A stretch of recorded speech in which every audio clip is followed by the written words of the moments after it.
Arise, brave Sir Knight. Your Majesty, I seek audience. To what end, sirrah? I would take 12 men to the crest of Thark. No, stop. Stop. We haven't got time for this. Shut up! Play the theme music. This is a very special Crowley time.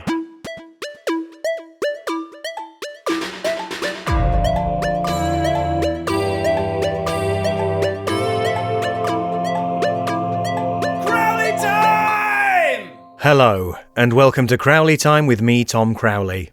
With me, Tom Crowley. Have you ever had a thought that you couldn't get out of your head? An insidious brain worm worrying away behind your eyes?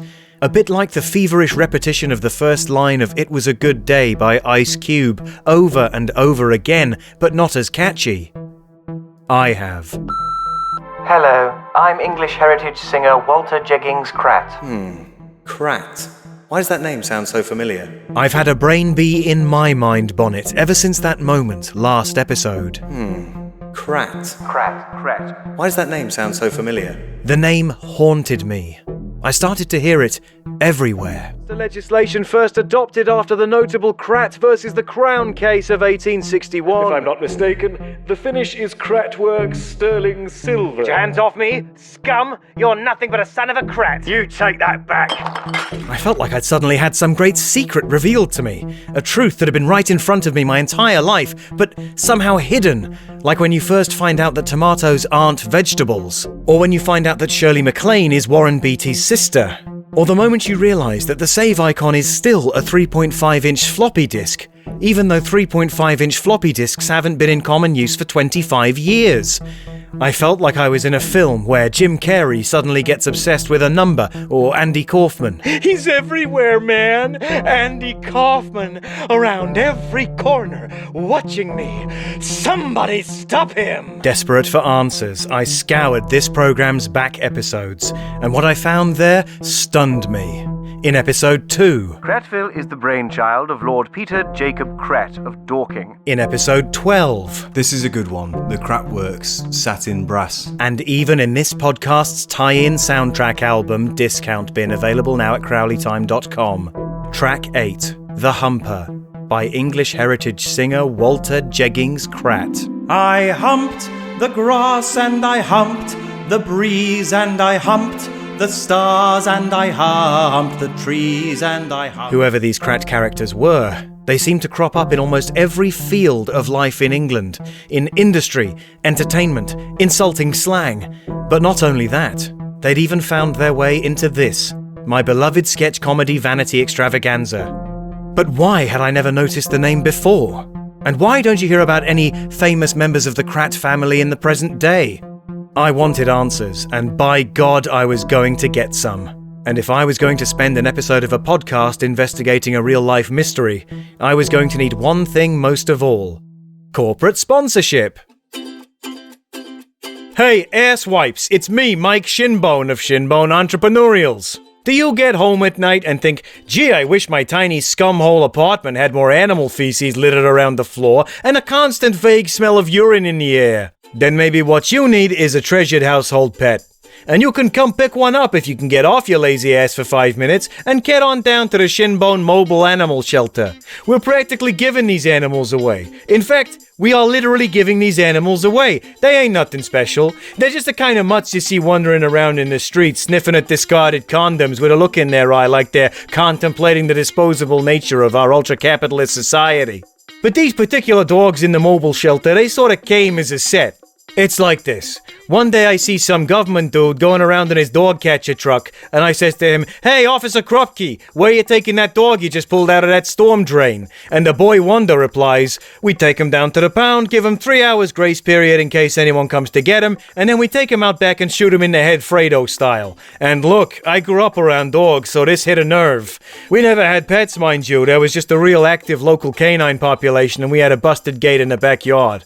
Those mutts were my pack, and I called them brother, and what's it to you, you judgmental prick, like your childhood was all pony rides and harpsichord lessons? Fuck you! Anyway, so this dog-catching bastard is just in the process of tossing this little spaniel into the literal dog pile in the back of his truck, when from out of nowhere, someone cracks the back of his skull with a tire iron and drives off with the cargo. Of course, I don't know nothing about this. All I know is that later that day, oh my goodness, what a surprise. A truck full of poor little lost dogs and a couple of cats and surprisingly one terrapin turns up outside my house. Oh me, oh my, what is a responsible citizen to do? So I changed the plates, give the city council truck a quick spray job, and lo and behold, the Shinbone Mobile Animal Shelter is born.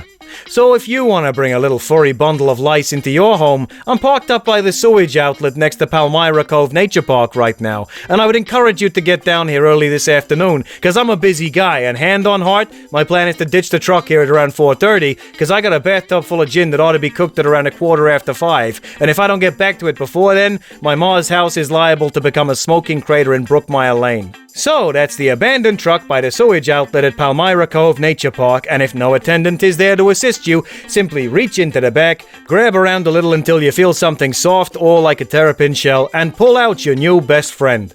But you might want to wear gardening gloves. Some of the adorable little fuzzballs seem a little twitchy. Oh yeah, and use offer code Crowley Time if you want to pull out 2 new best friends for the price of 1 or some shit.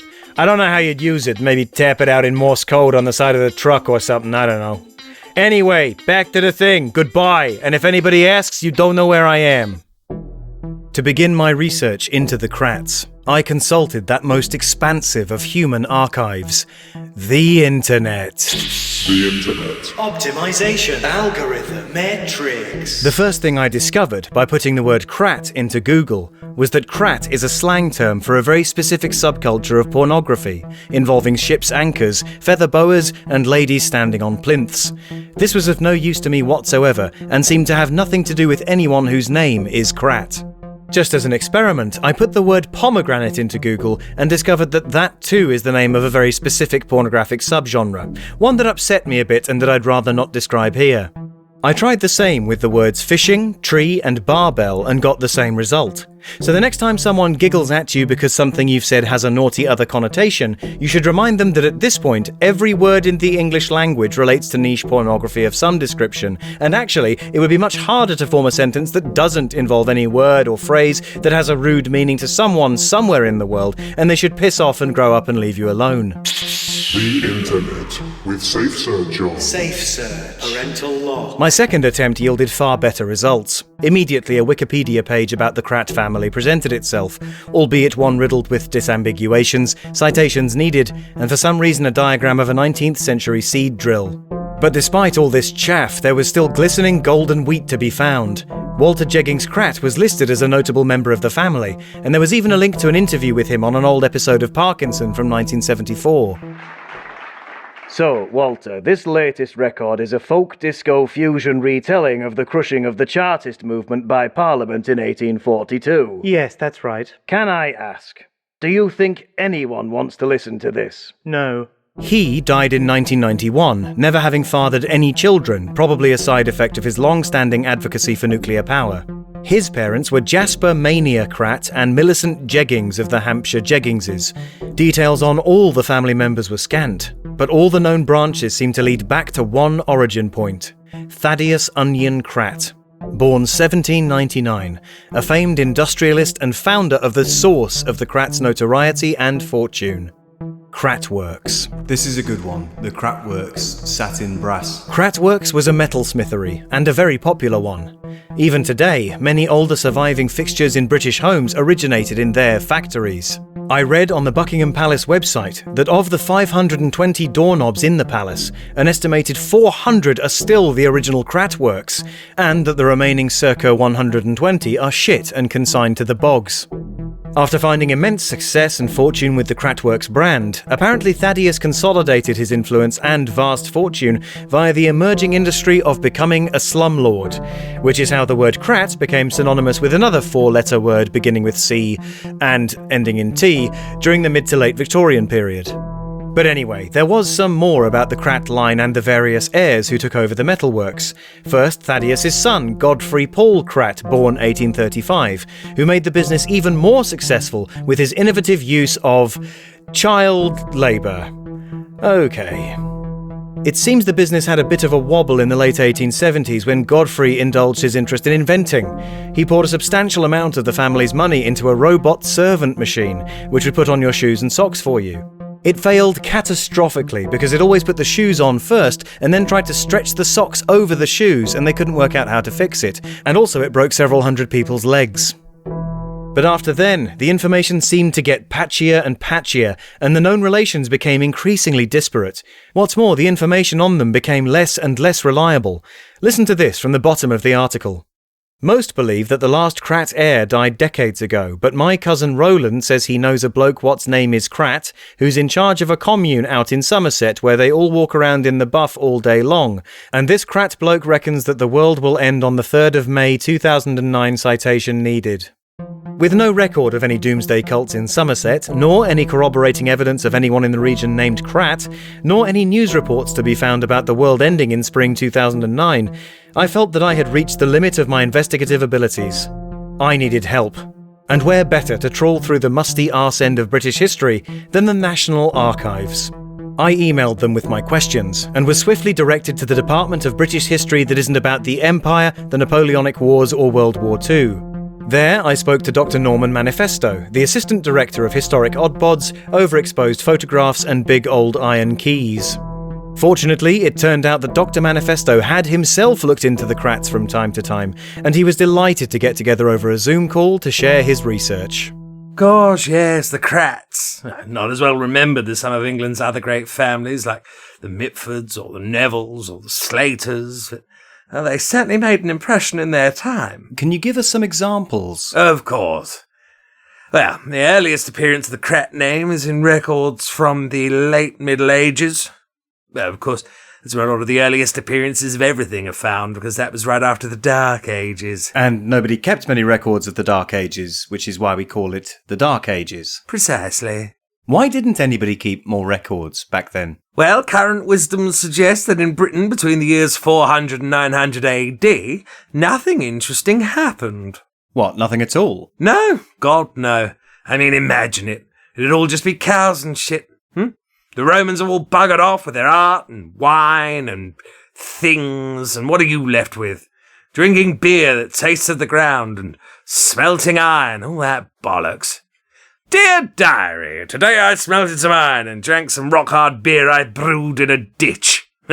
Who's going to bother writing that down? Yes, I see. So anyway, once everyone had sorted themselves out and began having some experiences, for Christ's sakes, more historical accounts are recorded and preserved, including this one, the first appearance of the name Crat. Sorry, what are you holding up? This. Look, see? No, you're holding it up to my face on your screen. I can't see that. You'll have to... Is this better? No, you've just tilted it. You have to... Look, lift it here. Point it at the camera. Sorry, I can't see where you're pointing. Blasted documents in the way. That's because you're holding it in front I'll of... try sharing my screen. No, it's on paper. How's that going to... Oh, for God's sake, Doctor. Whoop, whoop, no. Forgot I left that tab open. Were you looking at that right before I called? I'll just tell you what the document is instead. Yes, please. So, it's an account from around the start of the 14th century, and it describes something truly seismic. The first piece of graffiti ever found on Stonehenge. Oh, wow. And do you know what that graffiti said? I wish my wife was this interesting to Geoffrey of Monmouth? No. Crat. Really? Just that. Just the name. No date. Did they know who'd done it? No, culprit was never found. But this act of disrespect for the stone so incensed the local community that an angry mob removed the stone in question, and lifting it between 20 of them, carried it all 13 miles south to Milford-on-Sea, and threw it into the water. Gosh. But hang on, if they removed the stone... Well, yes, of course. As soon as they removed the Crat stone, the other two stones of that arch formation collapsed, further enraging the local community, who formed a further two mobs and carried both of those stones 13 miles to Milford-on-Sea and threw them into the water. Then the account says, they all needed ye a good long lie down. Incredible. But still the culprit got away. Sadly so, which means we can't be certain they were a member of the Crat family, but still, our first lead. Yes. And then, of course, there's the curse. The curse? Yes. At the time of this account, it was said that anyone who defaced the stones at Stonehenge would have a curse placed on them and their families. Their families? I'll read the exact words. This bad wank who has thus done, shall he and his family labour under a shadow.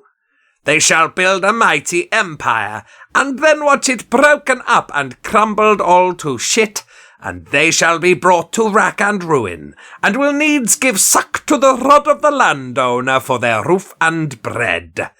This shall herald also the arrival of a wicked empress, who shall sit astride Albion, and fart a great misery across its face, turning each brother against brother, and mother against child, and leeching the milk of the cow from the mouths of the children's. Right. And though all shall say they did not vote for her, by saying so they maketh themselves liars. And her hair shall look like ye big ginger cloud, and she shall appear on ye comical relief entertainment in a yes minister skit, and forge in hearts of those who witness it a great and terrible discomfort. Blimey, they were very specific. Oh yes, they had a much higher standard of prophesying in those days, not like now. I think it's something to do with our prescriptively high standards of hygiene. Right. Let's hear a message from our sponsor. Surprise, assholes, it's me again, Mike Shinbone of Shinbone Entrepreneurials, with another fine product for you to consider purchasing so I can offset the cost of the microphone I had to buy to record these ads.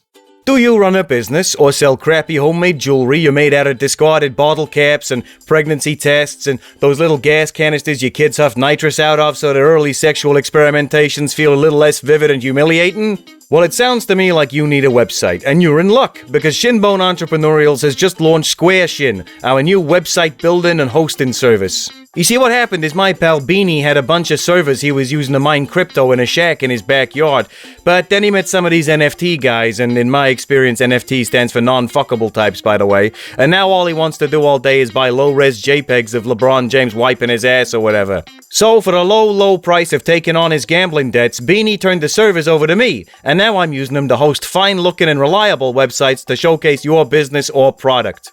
Here's how it works. You text me the website domain you want, and I register it at the website place. Then you fax me a drawing of what you want the website to look like, and I upload that drawing to our servers and hook it up to the web domain. I admit, the website building software side of things is still in progress, but we at Square Shin are hoping that in the next 2 or 3 years, you'll be able to add buttons you can click on and move in pictures and shit. Look, at $10 a year, you take what you're given, alright? I never said I was Steve fucking Gates or anything. I'm just a guy with some big fucking Space Odyssey boxes in a shack that go beep beep boop boop all day long. You can get 10% off with the code CrowleyTime at checkout, but I beg you please not to use it. I am in the fucking toilet right now. Beanie had a lot more gambling debts than he ever let on, and now there's been an unmarked van parked outside my house for the last 2 days. So, buy a website, asshole. I'm on my fucking hands and knees here. Squareshin.com. Ooh, thanks, Mike. Now, back to Dr. Manifesto. Now, my listeners will be most familiar with the Crat family through Lord Peter Jacob Crat, the industrialist who founded Kratville Garden City in 1919, using the vast fortune he made with Crat works during the First World War, selling munitions to Italy. We heard an archive radio advertisement from the 1920s encouraging London's workers to move to the Garden City way back in episode 2. Kratville is the brainchild of Lord Peter Jacob Crat of Dorking, who has a very particular vision for the future of this country. It is my conviction that every man born must be freed from the chains of contractual employment and be released into the uninhibited freedom of indentured servitude. And it's that vision which drives every aspect of Kratville life. The cornerstone of the city's economy is Lord Crat's rich and deep salt mines, where every man of working age spends between 8 and 19 hours of his day. But when I tried to look further into it, I couldn't find any record of what became of Kratville or Peter Jacob Crat. Do you have any idea what happened to them? Yes, well, it was something of a mystery. You might remember from that particular advertisement, the Garden City had something of a pest problem. Never mind the salt, sir. It's the wildlife. I've seen unconscionable beasts down in the deeper tunnels, I have. I seen one of those salt rats again. The salt rats are not real. You aren't real. You are a hallucination. You're merely a morsel of undigested salt. Retreat from my vision immediately. Lord Crat commands it.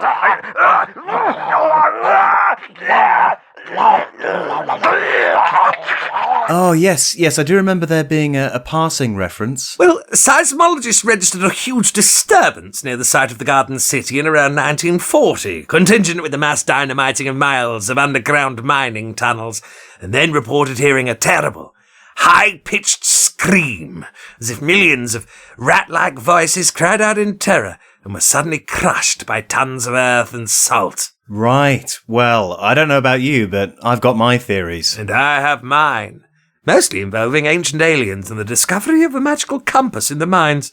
But none of these can be proven, you see, as all the records of the Garden City were subsequently destroyed in the enormous fire that engulfed all of the city's homes and town centre shortly afterwards. The only trace of the Crat name remaining were the 30-foot-high steel letters outside the city hall, which said Crat. But towns don't just disappear. Didn't anyone look into what had happened to all that urban development, all those people? Well, this was 1940. The government would have chopped off Winston Churchill's drinking arm and given it to you for some land to build an aerodrome. So when a peer of the realm came selling acres off cheap and never mind the ashes, they were in no mood to ask questions. Right. Well, far be it from me to speculate, but it sounds like Lord Peter covered his tracks and got away with the whole Garden City venture scot-free. Yes, I suppose he did. For about a week. Huh? He was found dead at his desk in his Kensington townhouse, a single bullet wound to his temple and his still-warm revolver clutched in his right hand. He left a note in front of him which simply read, "Salt." His family later confirmed the cause of death as a hunting accident. I see. So, with no Garden City and no heirs, it seems that Lord Peter brings that branch of the family tree to an abrupt stop. Indeed. And it's such a shame. You can't imagine how many questions I've got about that magic compass. I can't. No, you can't. That's what I said. So, a roadmap covered in dead ends. Or so it seemed. Dr. Manifesto was also able to email me an incomplete Crat family tree focused on Thaddeus and his immediate descendants. On closer inspection, I could see that there was one grandson whose fate was unaccounted for. The son of Godfrey Paul, youngest brother to Peter Jacob, a man named Philip Accident Crat, born in 1868, 6 years after his parents' previous child, which I can only assume explains his name. A quick Google with Safe Search on brought up one pivotal lead.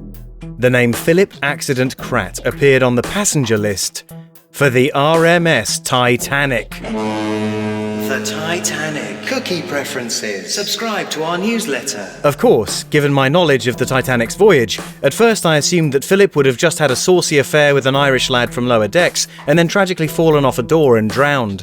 But then I checked the records from the RMS Carpathia, the ship which rescued the Titanic's survivors, and, if I remember my Gothic literature, the ship that Dracula sailed on many years previously. And it stated that Philip made it onto the rescue vessel. The bosun's notes say that Philip was accused of pushing a small boy into the Atlantic in order to get a place on a lifeboat, but that in the confusion, nothing could be proved. But more importantly, if Philip made it onto the Carpathia, then that meant that the Crats had reached America. Was this going to be another dead end? Or could Philip Accident lead us to the last Crat? More after this. At long last, it's here. The first ever Crowley Time album, Discount Bin.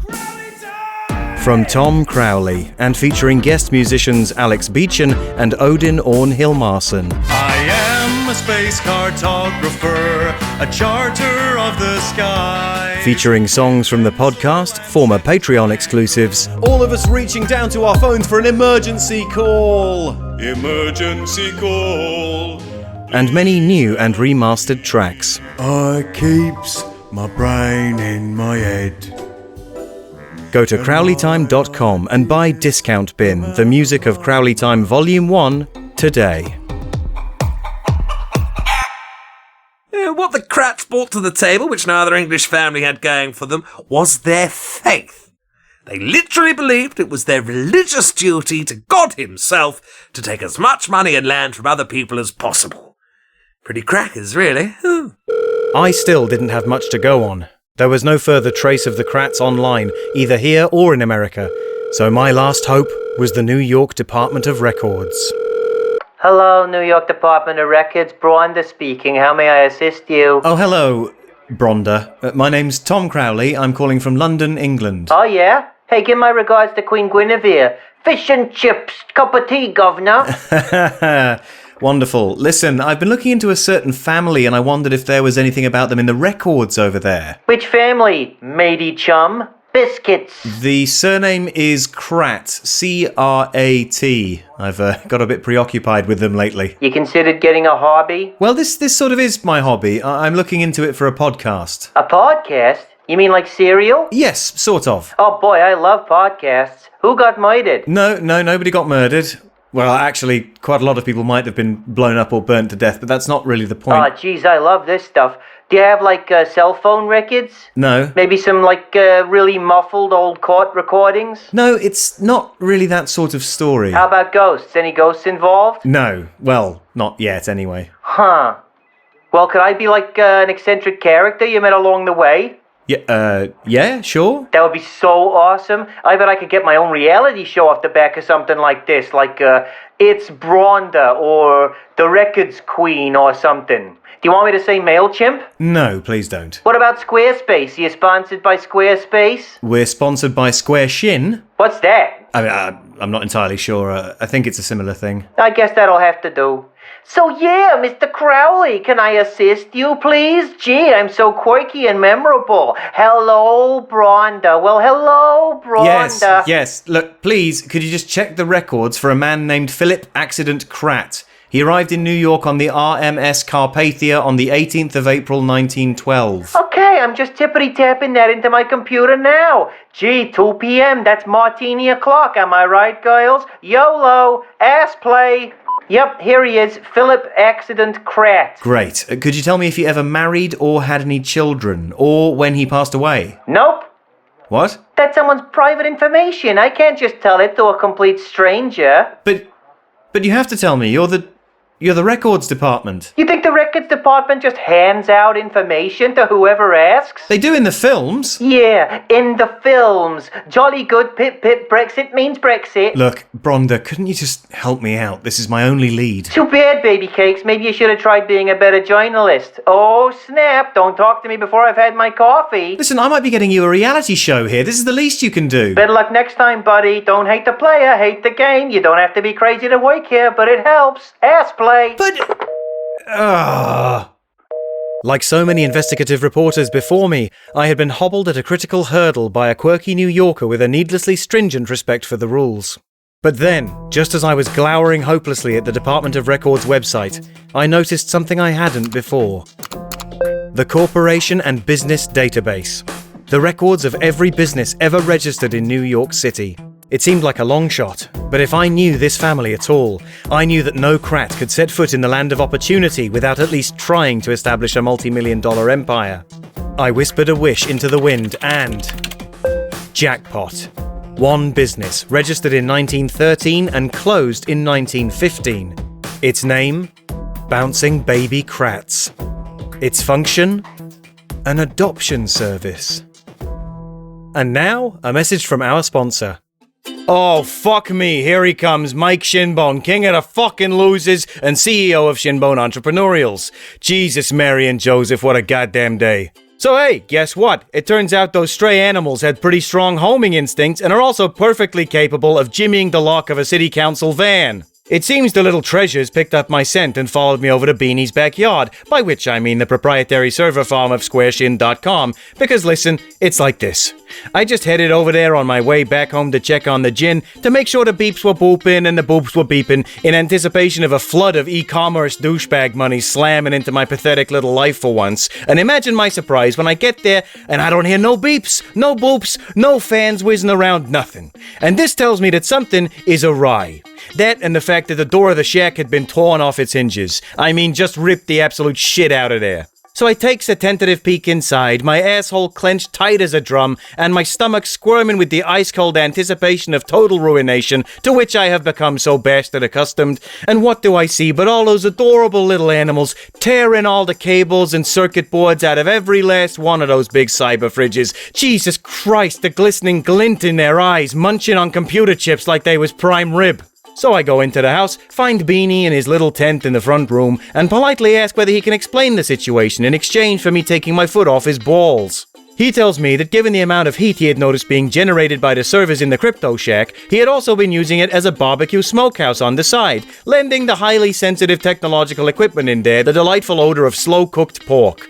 It was at this point that I heard the unmistakable sound of a large electrical discharge and raced back to the shack to discover that, lo and fucking behold, the barbecue smokehouse was once again open for business.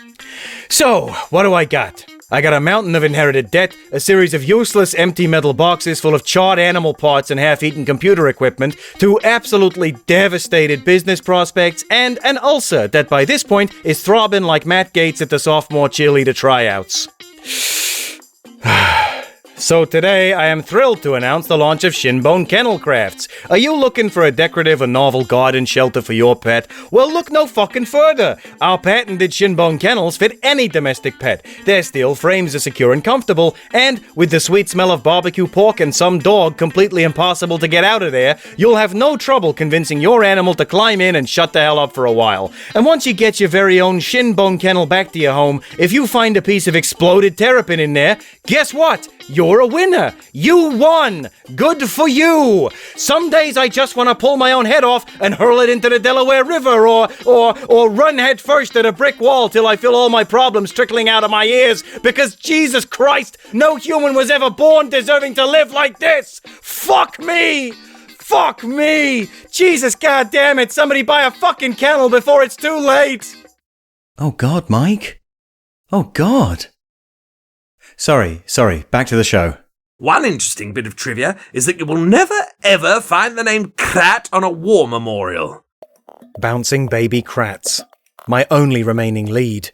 And after making absolutely sure that Safe Search was on, there was one result. A partial extract from a book published in the late 1980s called The Ankle Biter Trade, New York Baby Farms of the Early 20th Century. Due to my sense of journalistic rigour and the fact that Google Books only let you read half a sentence, I knew I had to obtain a copy of this book. Unfortunately, it had been out of print for 20 years, and the only copies on eBay were going for upwards of £70. Oof, fuck that. However, miracle of miracles, the audiobook version was still available for £7, read by Danny DeVito. The Ankle Biter Trade, New York Baby Farms of the Early 20th Century by Professor Wendell DeWitt. Dedication to my darling Agnes, without whom these hours of painstaking research would have come to diddly squat. The book was a comprehensive look at the less salubrious adoption agencies which operated in New York City in the early part of the 20th century. It was, without exception, the most depressing thing I have ever heard. Living in unremitting squalor. The children were fed mostly on dog food, and the orphanage maintained a unilateral, no positive reinforcement policy to, and I quote, toughen the kids up. Ugh. Forced to fight with primitive shivs for slices of bread. No. The misbehavior led to a lengthy stay in what was known as the Cockroach Palace. Oh dear. The nurse was drowned in a tidal wave of enraged children. Oh my God. One of the strangest cases of all, the small outfit called Bouncing Baby Crats. Ah, here we go. Bouncing Baby Crats operated out of a small studio apartment on the Lower East Side, which was also the home of proprietors Philip Accident Crat and Daisy Crat, née Dubus. Daisy Dubus. wife of Philip Accident Crat and co-founder of the Bouncing Baby Krat's adoption service. Not much can be found about her either, although before this time she does appear to be the author of a letter to the New York Times, in which she reveals that she was born in 1889, and that she found the paper's coverage of the reign of Kaiser Wilhelm II to be unreasonably critical. So, Philip Accident Crat arrives on the Carpathia in 1912 at the age of 44. He meets and marries Daisy Dubus, then 23 years old, and by the next year they founded an adoption service together. What was going on here? Bouncing Baby Krats had one unique and in hindsight very disturbing selling point. All the children being put up for adoption were the proprietor's own offspring. It was true. Bouncing Baby Krats was less a legitimate adoption service and more a way for Philip and Daisy to offload their own unwanted babies. But why even have children in the first place then? Once again, Danny was able to shed some light. Unfortunately, Philip Crat died decades ago, but in the case of Daisy Dubus, I was miraculously able to catch one last glimpse of the old battleship before it was decommissioned, if you get my drift. Before her death last year at the ripe old age of 94, I secured an interview with Daisy at her retirement home in Yonkers. I was a regular baby-making machine in those days, she recalled, cackling like a roof load of loose tiles in a hailstorm. Phil had an inhuman hunger, not just to ride the roughy roller coaster, but a deeper hunger for a male heir. After we met in that third-rate deli in 1912, we married immediately at the registry office, and then spent several weeks making whoopee around the clock, until blissfully one day I began to feel nauseous in the mornings, and we knew that at last we were going to have a baby. Of course, after I'd put Phil through his paces, he was too wiped to go out to work, and the money he brought with him from England was starting to run out. By the time our first child was due, we were almost out of cash. When the baby arrived, and turned out to be a beautiful baby girl, Phil was furious. At first, I struggled to understand why, but when he told me all about the rich history of his family and the legacy that our children were to inherit, I began to see. Phil wanted a son, a male heir to ensure a new Crat empire here in these United States. It was a beautiful dream, and one to which I was more than happy to contribute my powerful womb. In the meantime, we needed rent money, so we set up a phony adoption agency and sold the kid to some rich moron for a mint. Phil's background meant we could advertise these as premium babies, real top-notch material. And the business was born. Between Phil's single-minded ambition and my joy at earning a living laying on my back, we had a pretty wild ride for a couple of years there. Daisy and Phil's efforts continued, but no male child was forthcoming. In the end, Daisy boosted out 4 healthy daughters like a champ, all of them sold off to upper-crust snobs for a pretty penny. But then, tragically, while trying for their 5th, Philip Accident Crat died of exhaustion in August 1915 at the age of 47, and the business was closed. What a putz! But the book still had more to tell me about the Bouncing Baby Krats, and we'll hear all about it after this. Coming soon to Bingo TV. Stacy, that cabinet looks like a Staten Island sex worker's torture dungeon. Maybe don't base the wedding records filing system on your own marriage, okay? Get ready for Bronda. Hello, Bronda. Well, hello, Bronda. She's sassy. Melinda, go fix your makeup. You look like a Staten Island sex worker. She's outspoken. Yeah, Mr. Peterson. I'll get you the budget report when you stop seeing that Staten Island sex worker. She's any other synonym for sassy. Hello, I asked for cream cheese on my bagel. What do I look like, a Staten Island sex worker? The Records Queen, coming to Bingo TV, Thursday nights at 9, 8 Central. Ass play!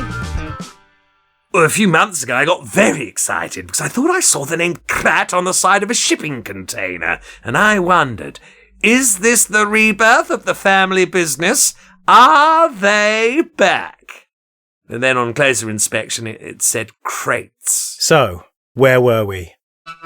Philip had failed in his attempt to sire a male Crat in America, but what he had done was to disseminate, pardon the pun, a heaping helping of Crat DNA all over the eastern seaboard. 4 daughters, all adopted by influential families in the years 1913 to 1915. Surely one of them must have settled down, started a family, and carried on the Crat line. As one might expect, bouncing baby Crats didn't keep terribly careful records. After all, their slogan was, "A baby, no questions asked." But fortunately, Daisy Dubus kept a careful eye on her finances, and the checks she cashed while the business was active revealed who had adopted her babies. I was able to use archived newspaper articles, obituaries, gossip columns, and theatre reviews to fill in the blanks on what became of the bouncing baby Crats. The first child, Opal, born February 19th, 1913, was adopted by Massachusetts soybean magnate Orville Vandenberg and his wife Betty. Orville and Betty owed their entire livelihoods to soybeans, which at the time were a valuable source of oils and animal feed nutrients. From a very young age, Opal had the beauty and importance of soybeans instilled in her. Perhaps too successfully, as Opal legally married a soybean called Marcus on her 20th birthday and lived with it for the rest of her years. When Opal was laid to rest in 1997 at the age of 84, Marcus had been her faithful companion right until the end, even if he was looking a little worse for wear by then. Though the only children they had managed to bring into the world were acre after acre of soybean plants, all germinated from the same seed batch as Marcus himself. So next time you enjoy a soy derivative product, think of Opal and Marcus. And before you ask, no, I have no idea whether Opal ever tried to have sex with the soybean, so don't ask. The second child, Ruby, born November 12, 1913, was adopted by Broadway theatrical production magnate Martina Infantina and her husband, celebrated musical director Guy de Bonfrère. Welcomed into a theatrical dynasty, from her earliest years Ruby took to the stage like a duck to water. Unfortunately, Ruby was like a duck that was extremely bad at swimming and was yet still unable to stop leaping into the pond. Despite her parents' encouragement and willingness to pay for endless private acting tuition, Ruby was hopeless. Some of the day's greatest actors and directors were brought in to try and draw out even the merest modicum of talent in Ruby, but there was none to be found. Elia Kazan described his experience trying to turn Ruby into a great actor. It was a fascinating experience. I would speak of social injustice, of pain, of sorrow, of empathy, and she would stare back at me with eyes totally void of recognition.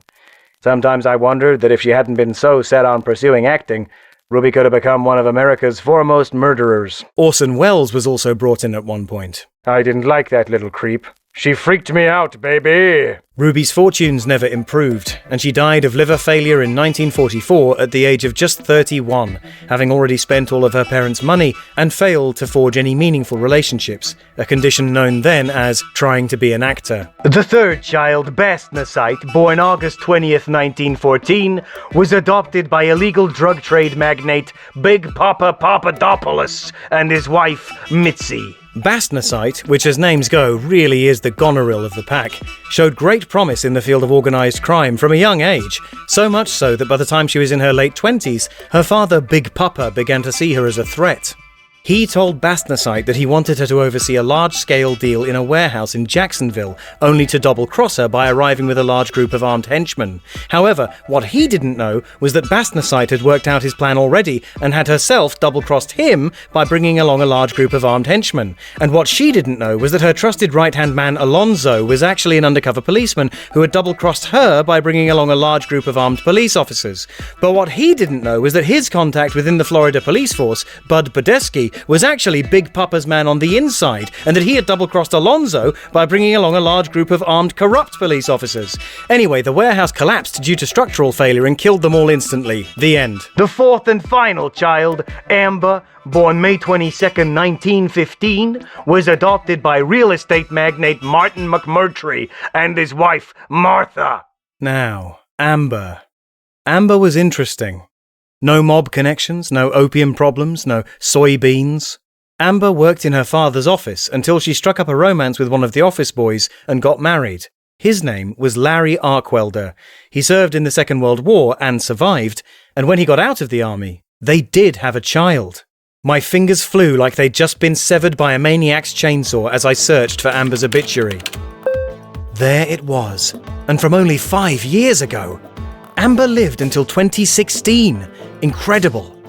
But there at the bottom of the article, was what most interested me. Blah blah blah, America's largest collection of horrifying Germanic porcelain children, etc. Here we go. Amber is survived by her daughter Margaret and her grandsons. Oh my god. What I read next blew my mind. So obviously I'm not going to tell you what it was until after the break.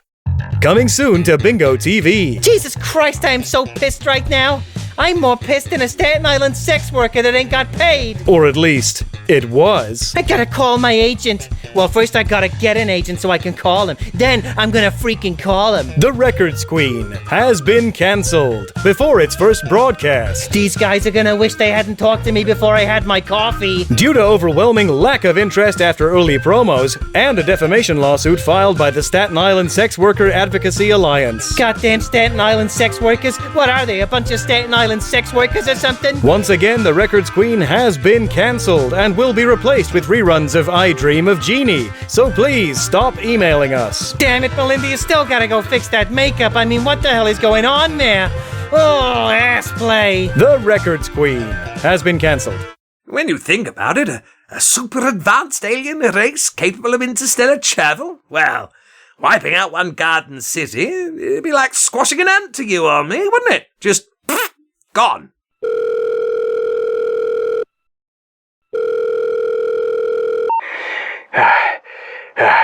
Hello? Hi, Mike, it's Tom. Tom?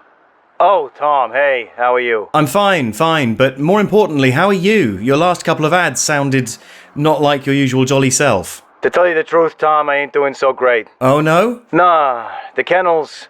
It was a stroke of genius, Tom, a real feat of ingenuity, snatched out of the jaws of sheer desperation, but nobody's buying. Well, I'm sorry to hear that. Yeah, at this point, I don't even know if I'll be able to pay you for the podcast ads. That's okay, Mike. Just, you know what? Just forget about it. It's forgotten. Oh, that's sweet of you, Tom, but it ain't gonna matter in a couple of minutes. How's that? Well, look, it's like this. I'm on the Bristol Bridge right now.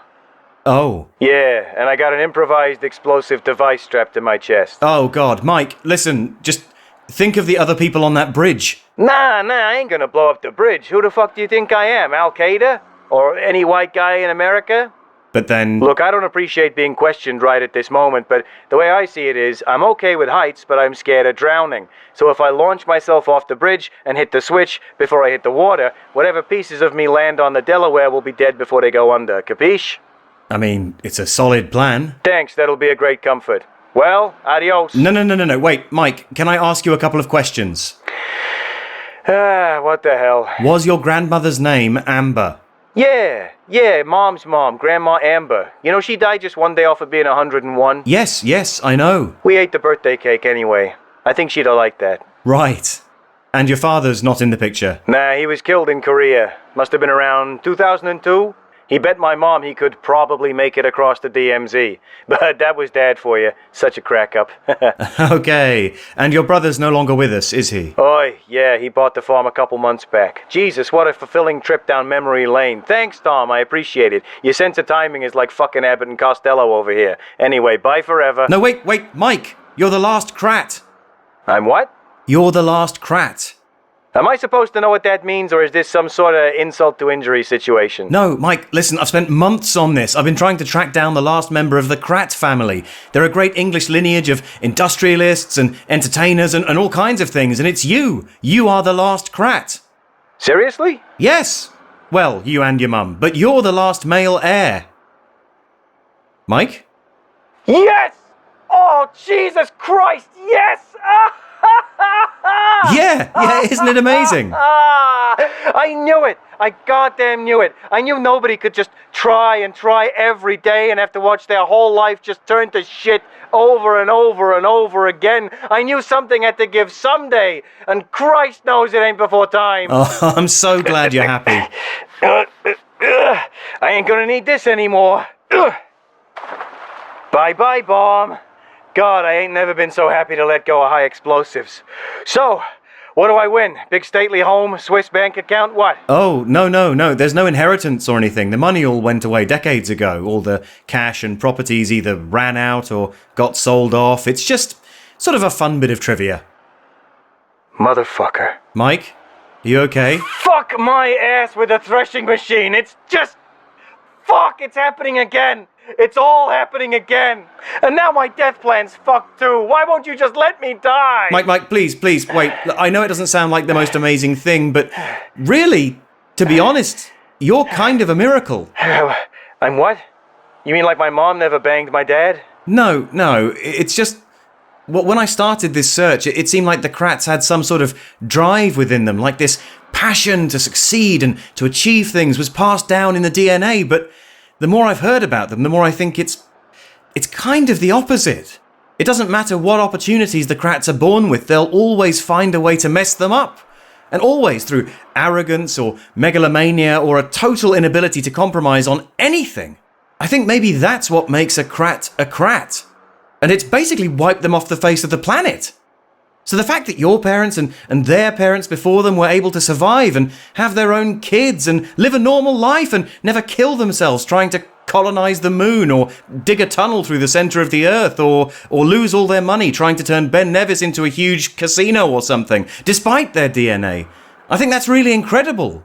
You made it. Yeah, I guess. Of course, you could always argue that what you're saying is that I'm the latest screw-up in a long line of screw-ups, and true to form, I've screwed up every single goddamn day of my life, and it's only a matter of time before I hit rock bottom like all those other dead Krat bastards. Well, maybe, but it's never stopped you before. Yeah, you know what, you're right. And hey, at least I still got the gin. Oh, Christ, the gin! Oh, my God. Oh, God, Ma! No, wait, she's at Taekwondo today. Thank Christ. That gives me a couple hours before she comes back and roundhouse kicks me into the rubble of our former home. Fuck! Jesus, Mike, what are you and your mum gonna do? Do you have home insurance? Oh, ain't you said enough, you sack of... Wait a second. Hey, yeah, you're right. Ma just told me the other day the place is insured up the asshole. Oh, well, that's a relief. Yes! Oh, thank you, sweet Lord. I'm unruined. You know what I'm gonna do? I'm gonna take that fat insurance check and get right back on the horse, sweet cheeks. Once you've fixed up the house, of course. New desk, new gin still, couple of company cars, maybe buy up the old rubber factory in town and make up some stock of rubber mongoose or something, I don't know. And that Ben Nevis idea sounded like it had some potential too. Mike, just take it one step at a... Tom, thank you. You've done nothing of value here today, and if anything, this whole conversation has just made me uncomfortable and confused. But your ill-judged intervention has inadvertently given me a second chance, through no effort of your own. Well, thanks. Just promise me one thing, Tom. Yeah? Someday when you ain't too busy writing jokes for popsicle sticks or whatever the fuck it is you do. Mike? Yeah, sorry, force of habit. Someday... would you tell me all about those other incredible fuck-ups I'm related to and let me know some of the magnificent and spectacular ways they all fucked up? Yeah. Okay, Mike. I promise. All right. Thanks. Now get lost, asshole. I've got to go do what I do best. Make an explosion look like an accident.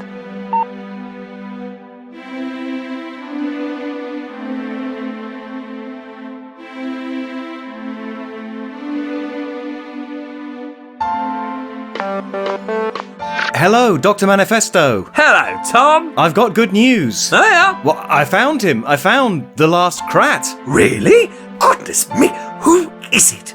It's a guy. Right, okay, well, thanks, bye. Bye then. So, in the end, I suppose the real last Krat was the fun we had along the way. But in a more actual way, it was Mike Shinbone. And his mum, technically. If nothing else, through this investigative odyssey, I feel like I've lain my Krat-based brain ghosts to rest once and for all, and given an academic someone to talk to. But more than that, I feel like I've connected with a little piece of my homeland's past, gone digging around in the darkened, dog-filled van of English history, and, just for a second, touched something that feels surprisingly like a terrapin. Even now, as I say goodbye to this odd sliver of human history, I wonder what Thaddeus Onion Krat, the founder of a true dynasty, would say if he could hear this now.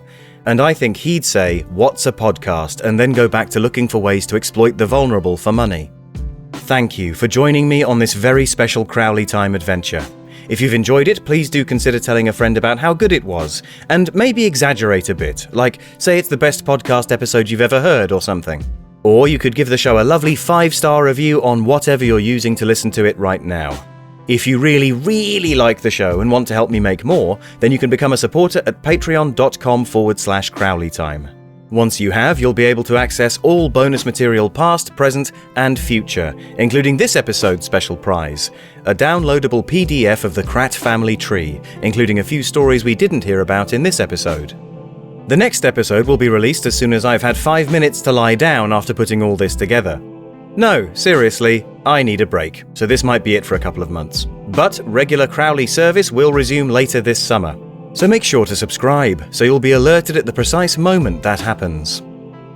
Everything you've just heard was made by me, Tom Crowley, except for Dr. Norman Manifesto, who was played by special guest Rufus Hound. Please submit all praise, questions, or complaints to @atomcrowley on Twitter.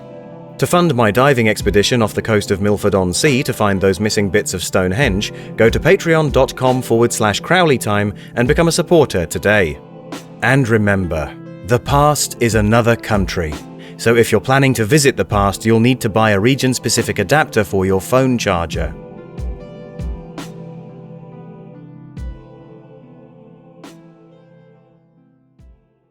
Wiping out one garden city. Just be like squashing an ant to you or me, wouldn't it? Just gone. Just gone. Just gone. Just gone. Just gone.